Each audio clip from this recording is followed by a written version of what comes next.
হে WhatsApp guys, কেমন আছো সবাই? আশা করি সবাই খুব ভালো আছো। আজকে আমরা ডেথ নোটের খুবই স্পেশাল একটা এপিসোড সম্পর্কে জানতে চলেছি। অ্যাকচুয়ালি গত কয়েকদিন ধরে ডেথ নোটের প্রতিটা পর্বে আমাকে সারপ্রাইজ করে দিচ্ছে এবং প্রতিটা পর্বই খুবই স্পেশাল। আর আজকের পর্বটা মনে হয় একটু বেশি স্পেশাল এবং আমি এই পর্ব দেখে পুরো শকড হয়ে গিয়েছি। তো যাই হোক, আমি বাড়তি কোনো কথা বাড়াবো না, কোনো কমার্শিয়াল বিজ্ঞাপনও দিচ্ছি না এই জন্য, যেহেতু এটা একটা স্পেশাল পর্ব এবং এই পর্বটা আমি স্পেশালি ডেডিকেটেড করছি হচ্ছে এলকে বা রিওজাকিকে। তো যাই হোক, আমরা ভিডিওটা স্টার্ট করি। তো এই এপিসোডের শুরুতে একটা অনাথ আশ্রমের সিন দেখতে পাই আমরা, যেটি ছিল ভ্যামিস হাউস নামে একটা অনাথ আশ্রম। আর আমরা সেখানে জানতে পারি এল ছোটবেলায় এখানেই থাকতো, মানে এল অনাথ। আর তারপর সে ওয়াতারির সাথে থাকতে শুরু করে, মানে ওয়াতারি হয়তো তাকে অ্যাডপ্ট করে বা দত্তক নেয়। তো রিওজাকি যখন সেখানে থাকতো সে সারাদিন ঘন্টার আওয়াজ শুনতে পেত, কারণ তার পাশে একটা বড় চার্চ ছিল আর চার্চের ঘন্টা ছিল। আর এরপর প্রেজেন্ট আমরা দেখতে পাই রিওজাকি এসব ভাবছে। তো এখানে মাঝখানে একটা কথা বলি আমি, তাহলে বুঝতে পেরেছো আমাদের এল বা রিওজাকি কতখানি ব্রিলিয়ান্ট। ও একটা অনাথ আশ্রম থেকে কত কোটি কোটি টাকার মালিক হয়েছে, মানে একটা হেডকোয়ার্টার বানিয়ে ফেলে, হেলিকপ্টার ইটিসি।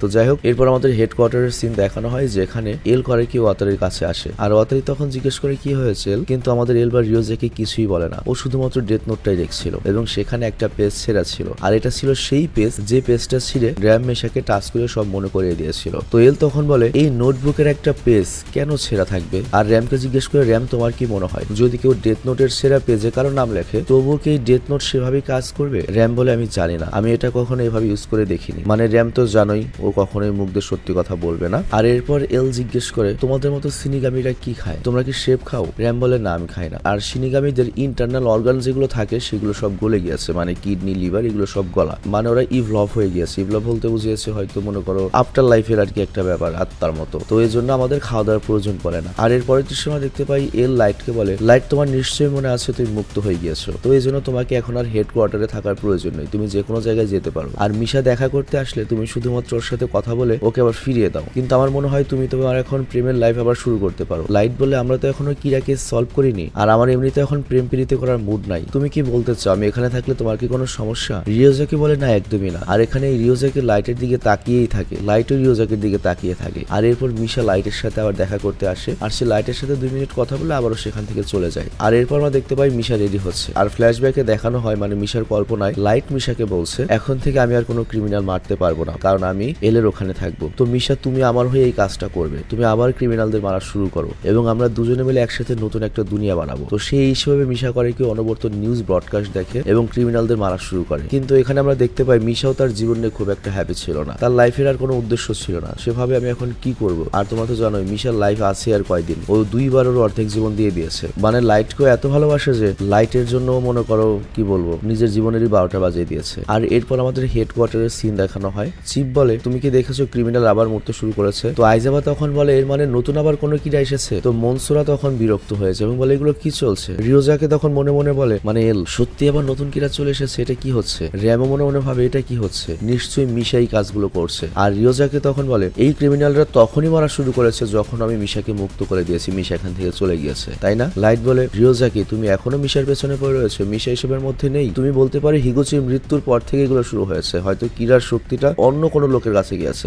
এল তখন বলে হ্যাঁ হয়তো তুমি ঠিকই বলেছো, তো সেই হিসেবে ডেথ নোট আরেকটা থাকতে পারে যেটা ক্রিমিনালদের মারার জন্য ইউজ করা হচ্ছে, কিন্তু ওকে আমরা ধরে ফেলবো। আর এল তখন ওই সিরা পেজের ব্যাপারে ভাবছিল, আর সে মনে মনে বলে শিনিগামি বলেছে ও জানে না যে এই সিরা ডেথ নোট কাজ করে কিনা, কিন্তু সত্যি যদি ডেথ নোট সিরা সেই পেজটিতে কারোর নাম লিখে এবং কাউকে যদি মারা যায় এটা তো হতেই পারে। আর তখন রিওজাকির মনে করে কিভাবে লাইট যখন পুরো সিসি ক্যামেরার আন্ডারে ছিল ওর রুমের মধ্যে তখনও ক্রিমিনালরা মারা পড়েছে, তো হতে পারে ওই চিপসের প্যাকেটের মধ্যেই ছোট একটা ডেথ নোটের সিরা টুকরো ছিল। আর তার এটাও মনে পড়ে যে হিগুচি কিভাবে চোখের পলকে মারা গেল, মানে ওর সন্দেহ হয় ছেঁড়া ডেথ নোটটুকু লাইটের কাছে রয়েছে বা এরকম একটা কিছু। তো যাই হোক, তারপর রিওজাকি আরেকটা জিনিস দেখে, মানে নিয়মটা, এবং বলে এটা অসম্ভব। আমার মনে হয় নিয়মটাই ঘাপলা রয়েছে, কারণ লেখা রয়েছে কেউ যদি এই ডেথ নোটে নাম লিখে তারপর যদি 13 দিন পর্যন্ত কারো নাম না লিখে তাহলে সে মারা যাবে, কিন্তু লাইট আর মিশা দুজনেই বেঁচে রয়েছে। কিন্তু এই 13 দিন এটাই ঝামেলা। মানে বিষয়টা আমি বুঝিয়ে বলি তোমাদের, লাইটে তো এই বাড়তি নিয়মগুলো অ্যাড করেছে। তো এখানে লিখেছে যে 13 দিন ডেথ নোট ইউজ না করলে সে মারা পড়বে, কিন্তু লাইটরা নিজেদের বাঁচানোর জন্য এই নিয়মটা অ্যাড করে দিয়েছে। তার মানে কি লাইট এবং মিশা কিরা নয়, ওরা যেহেতু 13 দিনের বেশি ডেথ নোট ইউজ না করে বেঁচে রয়েছে। কিন্তু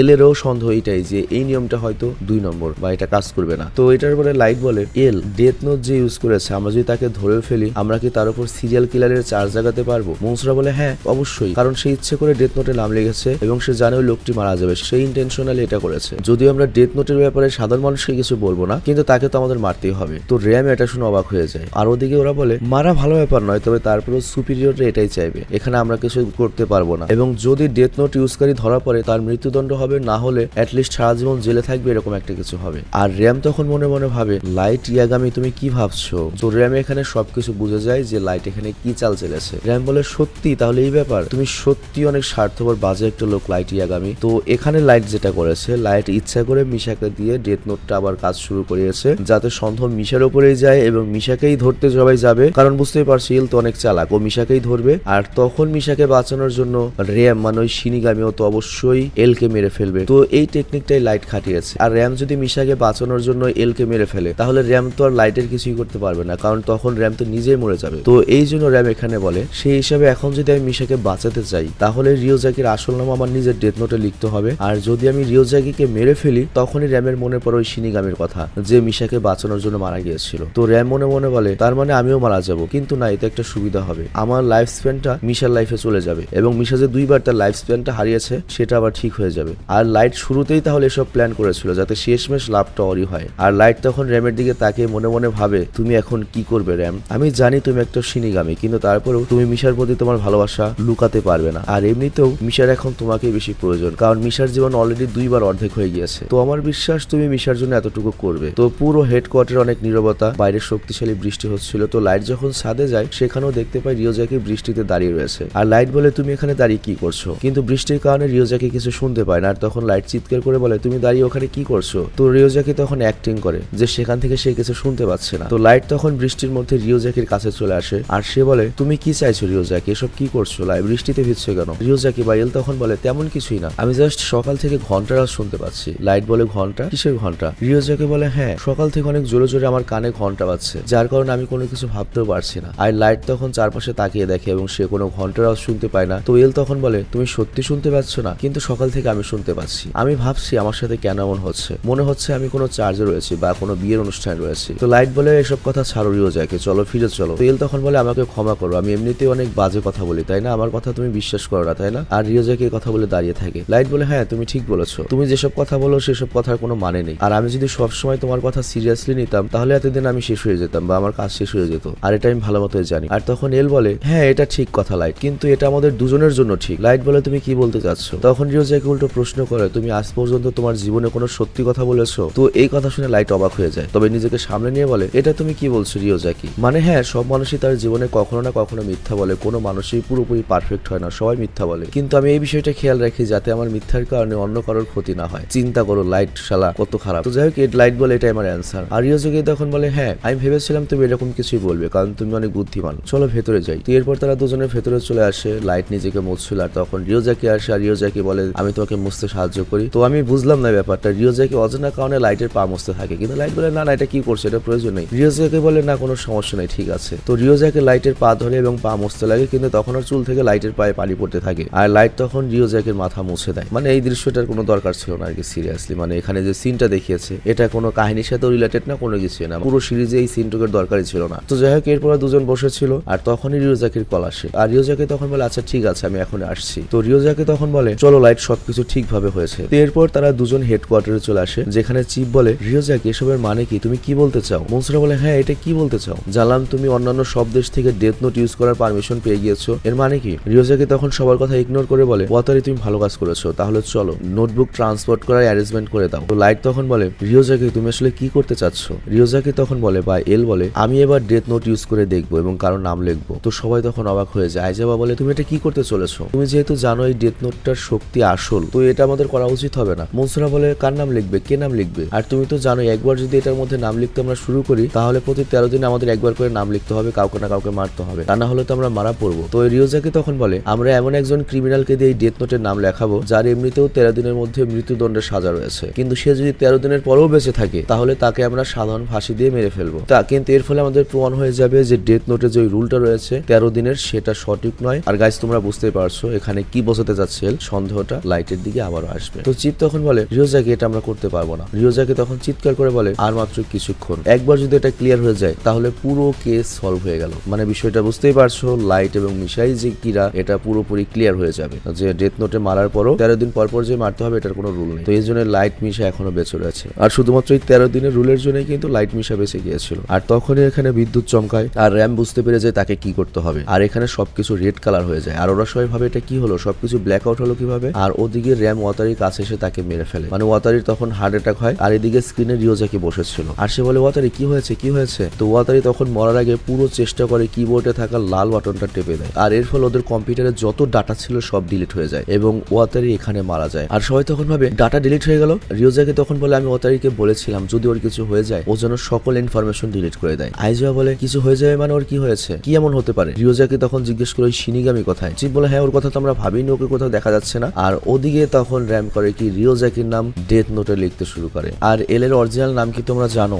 ললিয়েট। তো ললিয়েটের মূলত এল। তো যাই হোক ওদিকে তো সবাই র্যামকে খুঁজছে, তারা ভাবে সব কি চলছে। আর রিওজাকি তখন চিৎকার করে ওঠে সবাই শিনিগামিকে খোঁজো। কিন্তু ততক্ষণে রিওজাকিও হার্ট অ্যাটাক করে। আর এখানে লাইট রিওজাকির দিকে তাকায়। রিওজাকির হাত থেকে চামচ পড়ে যায় আর সে চেয়ার থেকে নিচে পড়ে যেতে থাকে, কিন্তু সে মাটিতে পড়ার আগে লাইট তাকে ধরে ফেলে। মানসুরা বলে রিওজাকি তোমার কি হয়েছে। লাইট তখন রিওজাকির চোখের দিকে তাকায়। আর তখন রিওজাকির মৃত্যুর আগে তার অনাথ আশ্রমের ছোটবেলার সেই ভিশনগুলো আসে, সে ঘন্টার আওয়াজ শুনতে পায়। আর অন্যদিকে র্যামও মারা যেতে থাকে কারণ ও মিশার জন্য ডেথ নোটে ললিয়েট বা এল এর নাম লিখেছে। তো তখন ললিয়েট বা রিওজাকি দেখে লাইট ইয়াগামি হাসছে এবং ধীরে ধীরে আমাদের এল শেষবারের মতো চোখ বন্ধ করে এবং মারা যায়। আর তখন লাইট আবার অভিনয় করা শুরু করে এবং চিৎকার করে বলে ওঠে রিওজাকি ওঠো রিওজাকি তোমার কি হয়েছে। তো লাইট এখানে অনেক জোরে জোরে চিৎকার করে কাঁদতে থাকে আর চিল্লিয়ে বলতে থাকে এবার আমাদের পালা, হয়তো খুব দ্রুত এখন আমরা মারা পড়বো আস্তে আস্তে, কারণ প্রথমে ওয়াতারি তারপর রিওজাকি, এবার ওই শিনিগামি নিশ্চয়ই আমাদের মেরে ফেলবে। তো এখানে আইজেপ আর মনসুর অনেক ভয় পেয়ে যায়, কিন্তু কিছুক্ষণ কেটে গেল ওদের কিছু হয় না। আর লাইট তখন বলে শিনিগামি আমি জানি তুমি এ ব্যাপারে কিছু জানো, তুমি বেরিয়ে এসো, কোথায় লুকিয়ে রয়েছো তুমি। তো এই কথা বলে লাইট করে কি বেরিয়ে যায়, মানে সবার আগে আগে বেরিয়ে যায়। আর তারপর চিফ মনসুর আইজেবাও শিনিগামিকে খুঁজতে থাকে। তো লাইট ওদিকে সার্ভার রুমে যায় এবং র্যামের বডির যে বালিগুলো রয়েছিল ছাই হয়ে গিয়েছিল তার সাথে র্যামের ডেট নোটটা পড়েছিল। তো সেটা লাইট নিয়ে লুকিয়ে রাখে আর তারপর বাকি সবাইকে ডেকে আনে। তো যাই হোক সবাই এখানে আসে, কিন্তু এখানে শিনিগামি মারা গিয়েছে বা এই বালি কিসের বা ছাই কিসের লাইট এটা কাউকে কিছু বুঝতে দেয় না। লাইট উল্টো তখন বলে যাই হোক না কেন আমি রিওজাকির মৃত্যুর প্রতিশোধ অবশ্যই নেব, এই কিরা কেস আমি সলভ করব। আর এটাই হবে ওয়াতারি আর রিওজাকি এবং ওই সব মানুষদের জন্য গিফট যারা আজ পর্যন্ত এই ডেথ নোটের কারণে মারা গিয়েছে। আর আইজাবা তখন বলে হ্যাঁ লাইট তুমি ঠিকই বলেছো, কিন্তু মনসুরা বলে তাহলে তো আমরাও একদিন মারা যাবো, তোমাদের কি মনে হয়? এর মানে তো এটাই। লাইট বলে মনসুরা তুমি যদি মৃত্যুকে ভয় পাও তাহলে ইনভেস্টিগেশন ছেড়ে দাও, আর যারা নিজেদের জীবন ঝুঁকিতে ফেলতে পারবে শুধুমাত্র তারা এখানে থাকবে। মনসুরা বলে হ্যাঁ তা ঠিক আছে, কিন্তু তুমি রিওজাকির মতো কথা বলবে না প্লিজ, রিওজাকি ওয়ান পিস। তো এরপর লাইট এখান থেকে চলে যায় আর তারপর সে বাইরে এসে আমাদের দিকে মুস্কি এসে বলে আমি হলাম এই নতুন দুনিয়ার ঈশ্বর। আর এখানে এই ডেথ নোটের 25 নম্বর পর্বটা শেষ হয়ে যায়। ভাই আজকের পর্বটা কি ছিল একটা রিয়াকশন আমি দিতে পারবো না, মানে সিরিয়াস লেভেলের হার্ট হয়েছে ভাই। মানে লাইটকে আমার প্রথমে পছন্দ হলো, লাইটকে আমার অ্যাকচুয়ালি পছন্দ না এখন। অ্যাকচুয়ালি এল সত্যের সাথে থাকে, এল খুবই বুদ্ধিমান বিজনেস মাইন্ডেড, কারণ এই ভিডিওতে কিন্তু প্রমাণ হয়ে গিয়েছে যে এল কই থেকে উঠে এসেছিল এবং কোন পর্যন্ত গিয়েছিল। কিন্তু লাইটের মতো একটা স্টুডেন্ট, একটা বাচ্চা ছেলের হাতে ডেথ নোট আসার পরে তার জন্য এলের মতো একটা ব্রিলিয়ান্ট ছেলে, আই মিন ললিয়েটের মতো একটা ব্রিলিয়ান্ট ছেলে দুনিয়া থেকে চলে গেল। তবে এটাও মানতে হবে জাইরামি বুদ্ধিতে লাইটের সাথে দুনিয়ার কেউ পারবে না। মানে লাইট হচ্ছে সবচেয়ে বেশি ইন্টেলিজেন্ট, কিন্তু ওর বুদ্ধিও ভালো কাজে খাটাবে না, খালি খাঁটি বাংলায় যাকে বলে খালি জাইরামি কাম করবে আর কি। তো মূলত লাইটের চেয়ে এল মরে গিয়ে পৃথিবীর ক্ষতি বেশি হলো, হোয়াট আই থিঙ্ক পার্সোনালি। তো যাই হোক এলকে মিস করবো এবং যেমন বলেছি আজকের পর্বটা আমরা এলকে ডেডিকেট করছি। তো এল বা ললিয়েট সম্পর্কে যদি তোমরা কেউ কিছু কমেন্টে লিখতে চাও সেটা লিখতে পারো। তো বিদায় নিচ্ছি আজকের মতো।